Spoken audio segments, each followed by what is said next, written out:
Guys दुनिया की जो 3 सबसे बड़ी इकोनॉमी है वो है यूएसए, चीन और जापान। ये तीनों दुनिया की 3 सबसे बड़ी इकोनॉमी है। वैसे तो जापान और चाइना के इकोनॉमी में जमीन आसमान का फर्क है। देखा जाए तो पूरे वर्ल्ड में जो सबसे बड़ी इकोनॉमी है वो 2 ही है, एक यूएसए और दूसरा चीन। लेकिन आज से 1.5-2 साल पहले वर्ल्ड इकोनॉमिक कंट्री में एक बदलाव देखने को मिला था। दुनिया की जो टॉप 5 इकोनॉमी है उसमें इंडिया नहीं था। हमने यूके को पीछे करके खुद को दुनिया के टॉप 5 इकोनॉमी में इंटर करवाया था और भारत पूरे वर्ल्ड का 5वां सबसे बड़ा इकोनॉमी बन गया था। अभी की बड़ी खबर ये है कि जापान, जो कि वर्ल्ड की 3री सबसे बड़ी इकोनॉमी है, वो अब पीछे हो रहा है। और बताया जा रहा है कि जो जर्मनी है, जो कि 4थे नंबर पर था, उसने जापान को पीछे कर दिया है। तो चलिए समझते हैं कि पूरी अपडेट क्या है। जर्मनी ने जापान को सच में पीछे कर दिया है? अगर हाँ तो कैसे? और अभी भारत की इकोनॉमी कितनी है, हम कितने नंबर पर हैं? पिछले 1 सालों से हम लोग यही सुन रहे हैं कि भारत जल्द ही दुनिया की 3री सबसे बड़ी इकोनॉमी बनेगा, लेकिन यहाँ तो कुछ और ही हो रहा है। तो चलिए समझते हैं कि आखिर एक्चुअल में हो क्या रहा है, रिपोर्ट और डाटा क्या बता रही है। चलिए जानते हैं। नमस्कार दोस्तों, मैं विकास और आप देख रहे हैं ऑल इंडिया अफेयर्स। गाइस अभी वर्ल्ड इकोनॉमी में जो हुआ है ना, वो थोड़ा अजीब है, क्योंकि जर्मनी ने जापान को पीछे किया है।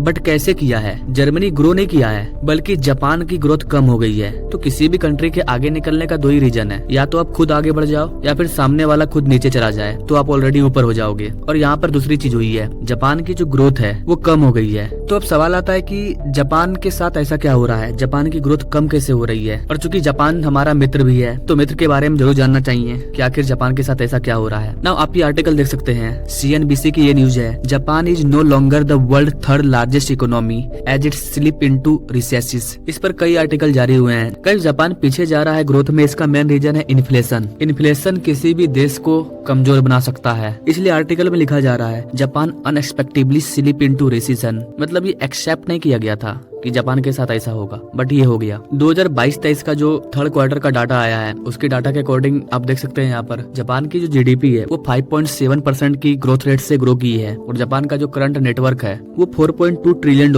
है। वहीं जर्मनी का जो ग्रोथ है वो 6.3% के रेट से ग्रो किया है। और जर्मनी की जो करंट नेटवर्क है, $, में जर्मनी का जो इकोनॉमी है वो है $4.46 ट्रिलियन। और इसीलिए ये दुनिया की 3री सबसे बड़ी इकोनॉमी बन चुकी है। और जापान 4थे नंबर पर आ गया है। और 5वें नंबर पर कौन है ये तो आप सभी जानते हैं, बताने की जरूरत नहीं है। गाइस अगर आप थोड़ा सा पीछे मुड़ करके इतिहास में देखें ना, तो आज से 13 साल पहले, इनफैक्ट वो भी 14 फरवरी का ही दिन था, 14 फरवरी 2011, उस टाइम एक बहुत बड़ा बदलाव हुआ था। हुआ यूँ था कि जापान करीबन 40 साल से दुनिया की 2nd लार्जेस्ट इकोनॉमी बना हुआ था। और 14 फरवरी 2011 को चाइना ने जापान को पीछे किया था और चाइना 2nd लार्जेस्ट इकोनॉमी बन गया था। और तब से लेकर के अब तक चाइना दुनिया की 2री सबसे बड़ी इकोनॉमी है। और 13 साल बाद ठीक 14 तारीख को जापान एक बार फिर से पीछे जा चुका है और अपने 3rd पोजीशन से 4th पोजीशन में जा चुका है। तो यहाँ पर गाइस गौर करने वाली चीज ये है कि इन 13 सालों में चाइना कितना स्पीड से ग्रो किया है। आज से 13 साल पहले चाइना जापान से नीचे था, तो उस टाइम चाइना की GDP कितनी होगी? 3 ट्रिलियन, 2 ट्रिलियन। अभी चीन की GDP कितनी है? $19 ट्रिलियन, 4 ट्रिलियन से 5 ट्रिलियन के आसपास। तो जरा आप सोच करके देखिए कि चाइना कितना ग्रो किया, कि वो जापान को पीछे तो छोड़ा,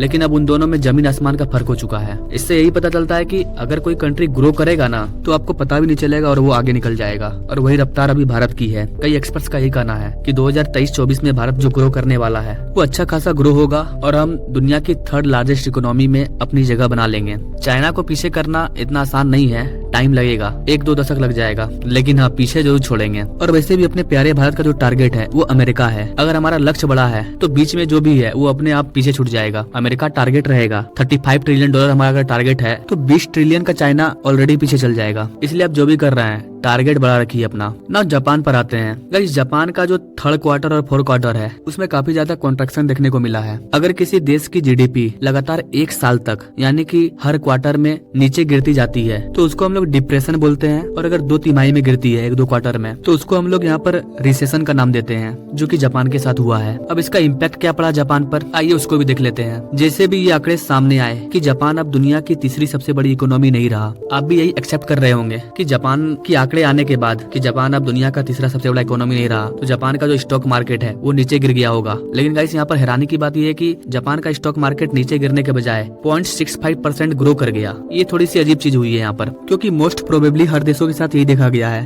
अगर GDP गिरती है तो स्टॉक मार्केट भी गिर जाता है। लेकिन जापान की कहानी कुछ और ही है। अब आपके मन में सवाल होगा कि वो तो ठीक है, जो हुआ सो हुआ, बट ये हुआ कैसे? इसका कोई तो रीजन होगा। जी हाँ गाइस, रीजन है बिल्कुल रीजन है, बता रहा हूँ। जापान का जो सेंट्रल बैंक है, जैसे कि भारत का सेंट्रल बैंक है RBI, उसी तरह जापान का सेंट्रल बैंक है। उन लोगों को लगता था कि इन्होंने अपने इंटरेस्ट रेट को काफी बढ़ा करके रखा था ताकि इनके देश का जो इन्फ्लेशन है वो कम हो। लेकिन चूंकि अब जापान की GDP भी ग्रो नहीं कर रही है, तो जापान के जो भी इन्वेस्टर है, निवेशक हैं, उनको लग रहा है कि अब बैंक ऑफ जापान मजबूर हो जाएगा और अपने इंटरेस्ट रेट को कम कर देगा। और इसी उम्मीद में इन लोगों ने अपना पैसा स्टॉक मार्केट में ज्यादा इन्वेस्ट कर दिया, जिसकी वजह से जापान का जो स्टॉक मार्केट है उसमें उछाल देखने को मिला। क्योंकि अगर इंटरेस्ट रेट में कटअप किया जाएगा तो जाहिर सी बात है कि इकोनॉमी में पैसा आएगा, जिससे स्टॉक मार्केट में जो भी अपना पैसा इन्वेस्ट किए हैं उनको फायदा होगा। इसलिए वहाँ की जो स्टॉक मार्केट है वो अचानक से बढ़ गई। तो जापान की जो सेंट्रल बैंक है वो काफी प्रॉब्लम में है कि कैसे इसे मैनेज किया जाए। अब उनका इन्फ्लेशन कम हो चाहे नहीं हो, लेकिन उन्हें यहाँ पर रिलैक्स देना होगा। कई एक्सपर्ट्स का कहना है कि जापान की जो GDP